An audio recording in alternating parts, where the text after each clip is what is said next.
చెప్పు నేను పిచ్చోడైపోతాను ఏలూరు మీ ఇంటి పక్కే నేను వదిలిపెట్టి వచ్చేస్తాను. పాల ఫ్యాక్టరీ అక్కడ కాదు బ్రో ఉంది చిట్నగర్ అదే ఈ హోటల్ ఉంది ఇంకా పాల ప్యాకెట్లు ఎందుకు కంట్రోల్ అన్న ఒకసారి చూపిద్దాం అంటే రాసి ఆయనకి చదువు రాదంట, నిశాన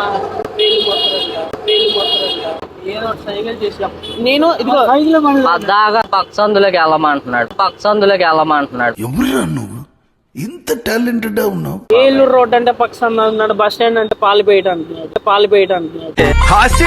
సరదాగా ఉండాలి శాస్త్రి గారు. త్వరగా సైకిల్ చేసేవాడే మీ మామ మా మామ కంటే పాప పుట్టిందండి అరే నీ అబ్బా చనిపోయిందంట.